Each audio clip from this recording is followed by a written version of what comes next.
Matt, any words of wisdom before we get out of here? I got words, silent. but I they forgot don't he have was wisdom. here today. Well, no one stopped talking.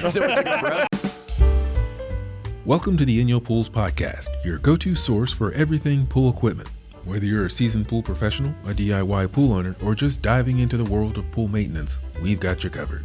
In today's episode, we're zeroing in on one of the most common frustrations for pool owners, low water pressure. Take it away, guys. All right, welcome back to another InyoPools Podcast. Today's topic, causes of low pressure in a pool. Yeah. Is everybody ready for this one? Oh, I'm hyped. I am hyphy. So it's definitely one of the most common issues we come across as pool people is, hey, low pressure in my pool. And it's like, where do you begin? Mm-hmm. But let's explain, what is the problem with low pressure? So low pressure, typically you're not going to get the circulation you want, number one. Mm-hmm. And say chemicals aren't going to mix. You get algae in the pool. Your salt systems and your heaters might not kick on. The fact that you, like we've said before, you do need to have all of your water in your pool at least go through your filter once a day. And with low pressure, you're not achieving that. And when you're not achieving that, you're not able to keep your pool clean. Mm-hmm. And like you said, you'll start to see algae bloom. You'll wonder why I'm getting algae, and then you realize, well, my water's not being filtered like it should be. You get those low flow lights on your salt system, Water on heaters. your heaters, stuff like that. And when we're talking about low pressure, we're talking about low water pressure, Right. So your pump, Not the pressure on the filters. If that's high, that's how you get the low pressure. Yeah. So I just wanted to make sure that everyone was on the same page. Yeah, it's usually the sign of a problem in the system. Yeah. And you want to correct it, because if it continues to get worse, your pump could run dry, and then you're looking at an expensive Fix. repair. So good to catch it. So what are some of the most popular or the more common causes of low pressure? I think the most popular, most common one, filter clog. Filter. If you don't clean your filter regularly, then you're going to have a problem. And that's why I always maintain looking and get into the habit of checking your pressure gauge. Even if you have a pool service, because sometimes they might overlook it, you always want to go out and check your pressure gauge, make sure it's within acceptable ranges. Because if not, you are going to have that problem. Another issue is system sucking in air. You get air sucking in from a pump lid, from your shaft seal, from a bad Jandy valve O-ring or valve O-ring in general, fitting that is come loose, like the MPTs or MIPs that you screw into the front. Yep. Mm-hmm. I've replaced hundreds of them. Yeah. Respect on it. Yeah, that was actually like a huge problem, because the old MIPs that you had were basically hard plumb before they came up with the heat unions, and the biggest problem was they warp. Well, Heat. on your pressure side, you'd see it dripping. On your suction side, you just get a bunch of turbulence in your pump, and I've cut out hundreds of them because you get heat, you get vibrations, and all typically whenever you're putting them in is Teflon tape and maybe some RTV silicone, so that it's not a glue that it adheres to it. I mean, it's very rare that I've actually seen fittings come apart. That's typically from a bad glue job or a bad install. And I have seen that, but that's not as typical as like your MIP in the front of the pump coming loose. And they just go bad. That's why they came out with they call them heat transfers, because they're designed to withstand the amount of heat from the elements or even just from the heat. And it's always the pressure one, because that's closest to the motor, and it gives off so much heat, so it causes warping and stuff. Well, man, I've seen where people have let their pool go down so far to where that thing their pump's smoking in the basket, and it's 120 degrees in that pipe. It's like that's going to cause some issues down the road. And when you're talking about Jandy valves, you're talking about not just Jandy valves, but you're talking about diverter valves and check valves in general. Any of the grease ones. They're luckily the major companies, Hayward, Jandy, started coming out with the greaseless three-way valves, which the old never lube. Yeah, the never lubes, but the old ones, people forget that little cap on the front, and they just and they get old, dry rot, and they pop right off. Next thing you know, you've got air sucking right in the front of that valve. Yeah. But you'll also get low water pressure from like a clogged up basket or like a skimmer basket. Clogged line. Clogged lines. Any cloggage. Which one do you think happens more, like a clogged skimmer basket or clogged pool basket or pump basket? So Depends on the basket, if the basket's bad. So I could almost count it like clockwork here in Florida. I'd get my clogged lines right around springtime. Leaf season. Yep, leaf season. People sucking up too much debris into their line from their suction vacuums. And then you'd get clogged actual impellers from people sucking up too much debris into their pump and it cracking the basket of the pump and shooting into the impeller. So typically I'd get my clogged lines during leaf season, whenever the leaves start. Especially with here in Florida, one of the worst culprits is cypress trees because they drop the little stringy leaves. Yeah. And you'll see them in people's pools and it'll be like a floating island. And then you'll look at the pump basket and it's just overflowed. And then you'll go to the skimmer basket, it's overflowed. And then you're like, oh, there's your problem. You got just so much cloggage. I've seen where you take the 3-way valve out and there's just, because you have one side blocked, it's just caked right where that diverter is. Because that can't make that sharp turn. Yeah. So circling back to the air leaks, how do you find the air leaks? Where all right, let's start with, where's the most common area to have that? It's like a pump lid. The gas. That's the first place I start because it's the easiest fix. You know, look back behind your motor or behind your seal plate on your pump to see if the shaft seal is leaking. That's my second place. Look at any drain plugs on the pump because I've definitely seen some that have been, if they have an O-ring, the O-ring breaks. Those are the easiest spots to fix. And then you can actually, with a system, if you can get it kind of primed up where it's got water flowing into it, if you jolt the system and turn it off, a lot of the time where it's sucking in air, it's going to push water back and it will push water out. So that was actually my go-to as far as finding air leaks. I've seen people use like incense and soap. Soap is an all right method. I've not had great experience with that. A lot of my air leak searches were from putting water pressure to it. I've taken like the drain flushes, hooked it up to a water hose, started closing off sections, or simply just trying to get it primed up, turn off the system, and trying to be as quiet as possible and listening for a hiss because you'll hear it sucking in air. I work from the filter back. If you got bubbles coming out of your jets, but your pump basket has no air, then you know the leak is after that. It's after the pressure. If your filter on your pressure on your filter is good, then you go to the pump basket. If it's got air, then usually I start with the lid, the valve, and then work my way to the pool. Most times you've already gone to the pool and cleaned out all the baskets anyway, which you should have before you got to the equipment. But I work from the filter back. And it's all about the pool. Like I say, if you see bubbles in the pool and bubbles in the pump basket, then you know that the air filter, that the suction is coming from in front. It's coming from the suction side. If you're seeing the bubbles in the pool, but there's a full prime, then you have an air leak somewhere from past the pressure, whether it's got like a hole somewhere in there or and it could be your multi-port valve. You have a DE filter, it could be your multi-port valve.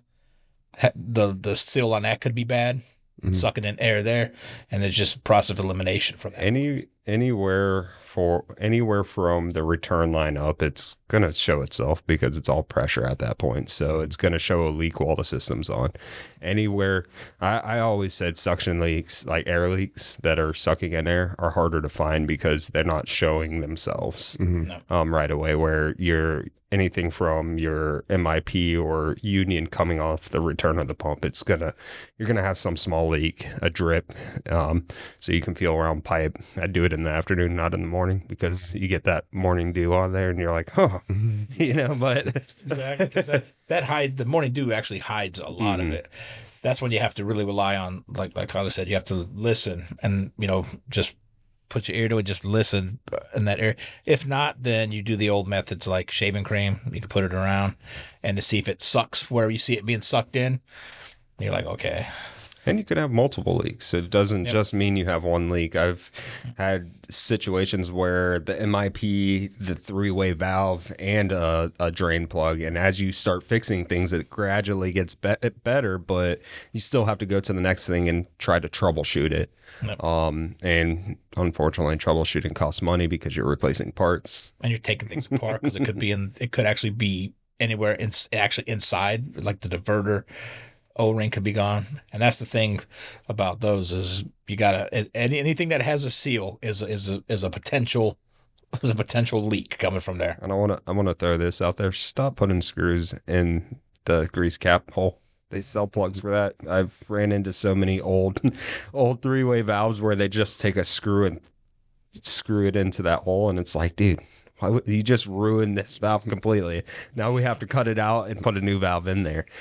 Probably for the best, because the newer valves that don't have the grease caps are the never lube valves, and they tend to last longer. Yeah, plus it's just cheaper to go buy that cap. Yeah, it's like and then $10. Back out the old one and screw in the new one. Okay, so we talked about how to find air leaks. We briefly touched on the filter being a problem, but how do you isolate it to the filter? How do you figure out that your filter is the problem with low pressure? So one thing I used to do with figuring out whether it's the filter or not is with cartridge filters. I'd simply, I'd look at the pressure on the gauge, obviously, but if I think it's the filter, I'll take the cartridge out, put the lid back on, and run it without a filter. And if I got flow in the pool and it's running a lot better, there we go. With sand and DE, it's kind of the same concept. I just turn it on, recirculate, and if I'm getting better flow, then we know that there's something going on with the filter at that point. Yep. Right. That's the easiest ones right there. Mm-hmm. They're super simple. Yep. The troubleshooting on that end. Then you have to start DE grids. Is it just a clog? So on and so forth. Yeah, that's when like I say, if you put it in recirculate and your pool starts coming alive and being vibrant, then turn it off, backwash it, or check to see when the last time you actually did an annual clean. Also, it might be due for an annual clean. Also, look at these variable speed pumps and see what speeds they're running on that. I'll throw that out there too. I was gonna as I get. Then there's always like when people call in and say, "Hey, I'm getting no flow on my heater and no flow on my salt system," and you're like, "Okay, what kind of pump do you have? Do you have a variable speed?" "Yeah." "Well, what do you have it in? Low RPM?" "Yeah." I said, "Well, there you go. There's your problem. It won't work." I said, usually you'll know just if you look at the pumps, it's, "Oh, I got low RPM, but the water's not really moving in my pool." Well, it's not. At 600 RPM, you're gonna barely see the thing move. Right. All right. So filters obviously can cause low pressure, air leak. Outside of that, maybe a clogged or damaged impeller?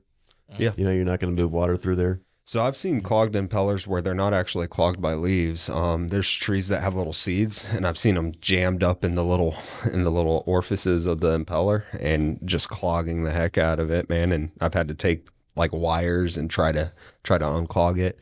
Definitely damaged impellers. If it's broken and it's not able to pull the water, then it's not able to pull the water. Usually when that, you can just take the basket out, put your finger in there, and you can feel it.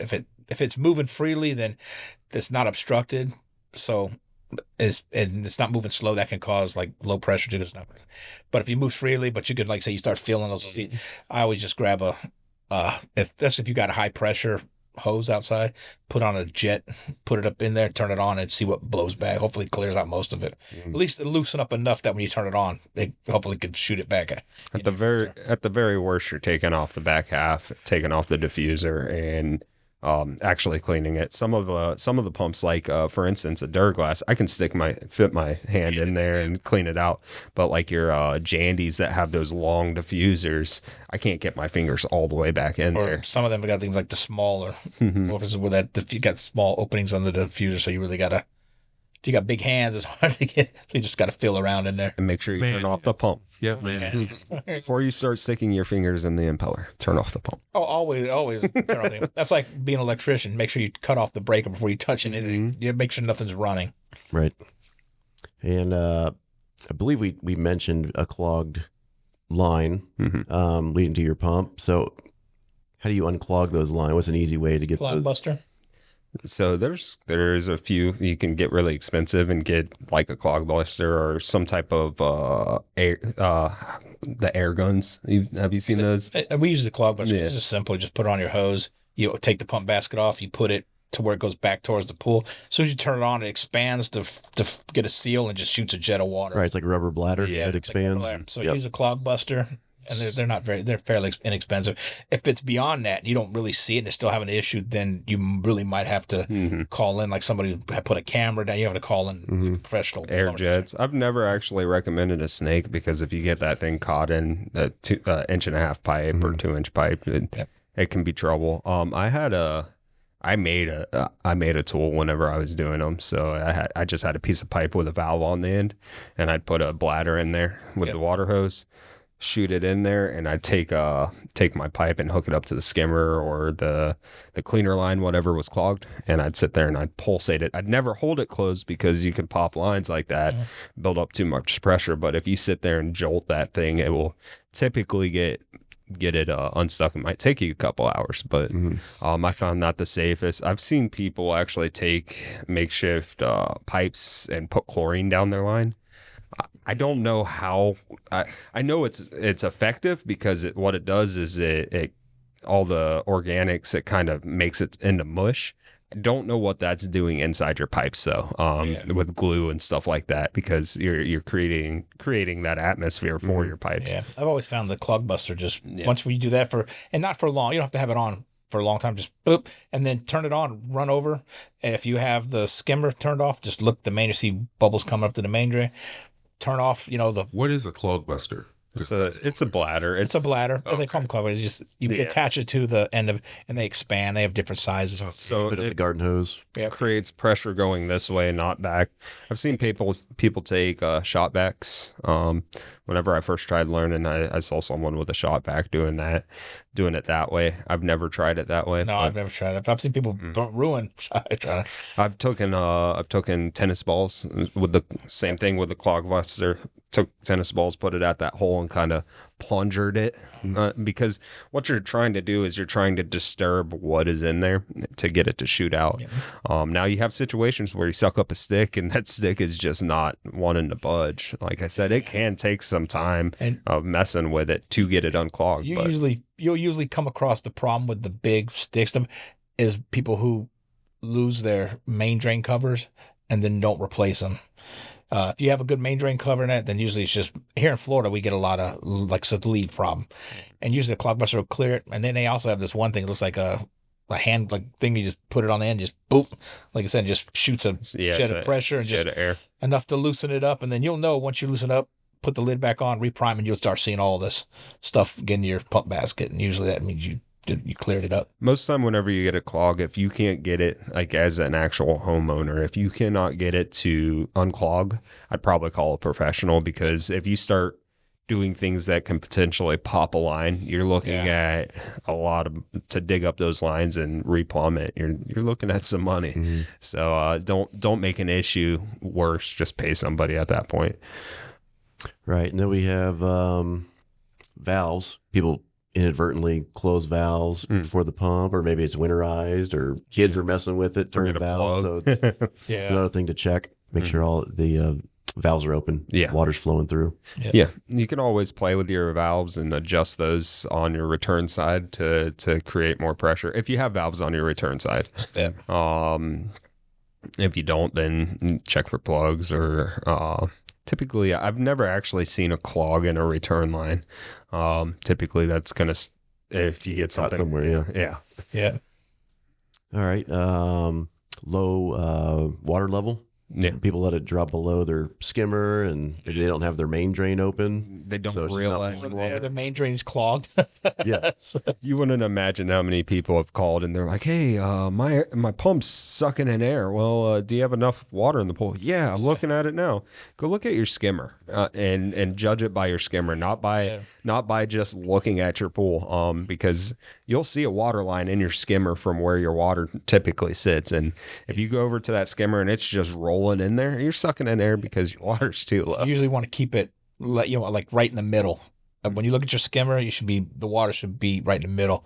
But yeah, I get that a lot. People say, "Oh, is something wrong? Why is my pump's not priming? It's primed because that's because it primes up because it got the skimmer filled up with water, but then you sucked all that water out of it and then it shut off. Then it filled back up. So when you start seeing that roller coaster, you're like, I need to add water. I've also seen people with cleaners in a cleaner line where they have a cracked hose and they don't notice it, and it's sucked in there from that cracked hose. Mm-hmm. So you can always take your hoses and kind of individually, as it's on, pull them up, and if it starts hissing at you, you need to replace that section of hose. Yeah, especially if you're using a suction cleaner and you don't have a designated line, because if you have a designated vac line, you can just shut it off and process elimination, see if that's the problem with that vac.